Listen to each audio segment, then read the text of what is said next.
অনেক মজাদার একটি রান্না তোমাদের সাথে আজ শেয়ার করব। যদিও পুরোটা রান্নার রেসিপি অ্যাকচুয়ালি আমার ভিডিও করা হয়নি। এটা হচ্ছে গিয়ে আমার ঘরের, আমার নিজের এবং আমার বাচ্চাদের অনেক পছন্দের একটি খাবার। এটি হচ্ছে চিলি বিফ বা সুইট অ্যান্ড সাওয়ার বিফ বলতে পারো।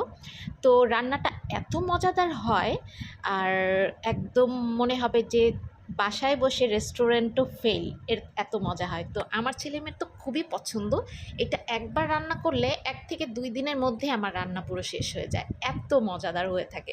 তো তোমরা সবাই কিন্তু এটি খুব চটজলদি অল্প মশলার ভিতরে ট্রাই করে ফেলতে পারো এই চাইনিজ ডিশটি। বিফকে ছোট ছোট করে কেটে কিছু সয়া সস, ভিনেগার, আদা রসুন বাটা, ওয়েস্টার সস, মরিচের গুঁড়া, এই টাইপের জিনিসগুলো দিয়ে মাখিয়ে একটু ময়দা ছিটিয়ে ভেজে দেন আবার সুইট অ্যান্ড সাওয়ার স্টাইলে একটু গ্রেভি করে নিয়ে কর্নফ্লাওয়ার দিয়ে দেন এরকম একটি বিফ চিলি গ্রেভি তৈরি হয়ে যায়।